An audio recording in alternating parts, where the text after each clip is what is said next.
마지막으로 오늘 전승절 행사에 참석하시는 걸로 알고 있는데 모쪼록 잘 다녀오시고 또 많은 외교적 성과도 가져오셨으면 좋겠다는 말씀을 드리면서 마지막으로 부탁드리고 싶은 것은 오늘 전승절 행사에 참석하시면 지금 중국이 서해에 설치한 구조물이 여러 가지 문제가 되고 있고 국민들의 우려가 높습니다.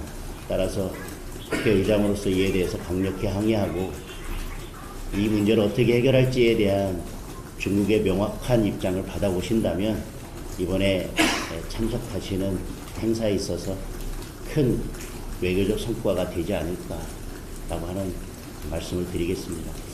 오늘 뭐 편한 마음으로 인사차 왔는데 좀 이야기가 길어지고 무거운 분위기로 된 거에 대해서 좀 안타깝게 생각합니다. 네, 저도 뭐 오늘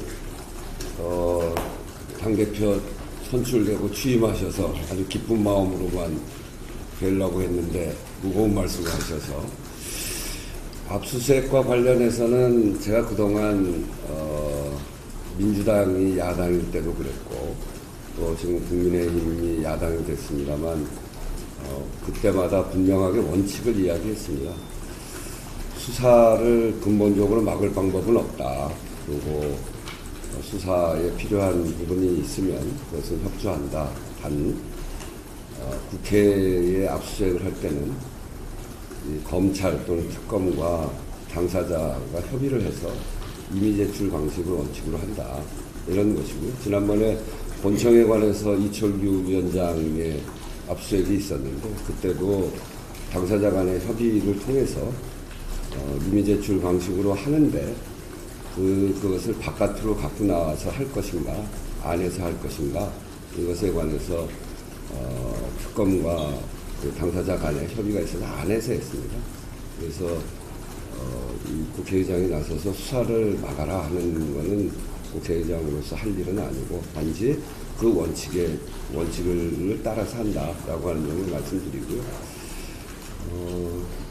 전승절 말씀하셨는데 저는 중국이 결국은 우리 역사적으로나 지리적으로 인접해 있는 국가이기 때문에 국익 차원에서 전승절에 참여하는 것으로 판단을 했고 조금 아쉬운 것은 국민의힘의 의원이 같이 가기로 했다가 참여하지 않은 것, 지금 장동혁 신임 당대표께서 이야기하신 그런 이야기를 하더라도 국민의힘 의원이 한 분 가셔서 같이 이야기했으면 좋았을 텐데 또 가지 않기로 하셔서 국민의힘 의원이 같이 가지 않는 것은 조금 아쉽습니다. 조금 시간이 있으니까 그래도 혹시 가능하시면 같이 갈 수 있도록 하면 좋겠고 국회의장이 법안과 관련 뭐 이런 등등의 문제는 말씀하시는 그런 여러 가지 것들을 잘 감안해서 균형에 흐트러짐 없이 그렇게 하겠다는 건 기본적으로 갖고 있는 원칙이니까요.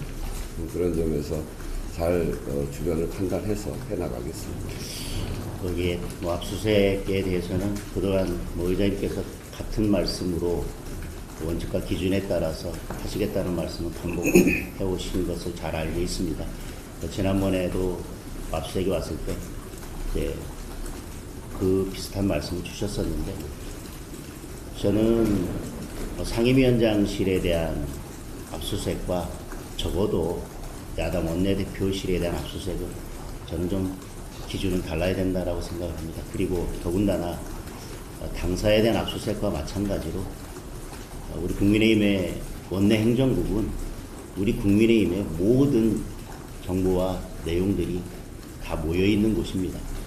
거기에 대해서 무작정 예를 들면 수사에 있어서 정말 필요한 자료가 있다면 이미 제출을 요구할 수도 있을 텐데 무작정 압수수색 영장부터 들고 와서 국민들에게 보여주기식 수사를 하면서 우리는 뭐 응하지 않으면 압수수색을 할 테니 그것도 싫으면 적어도 이미 제출을 하라는 식의 협박처럼 이렇게 수사를 하는 것에 대해서는 매우 좀 유감스럽게 생각하고 적어도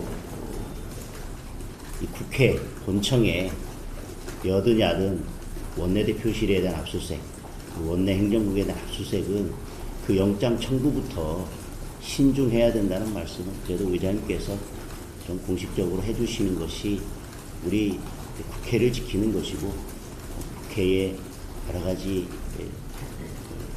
위상을 지켜나가는 것이라는 생각이 들어서 적어도 원내대표실과 원내 행정부에 대한 압수수색은 좀 다른 기준에서 봐주셨으면 좋겠습니다.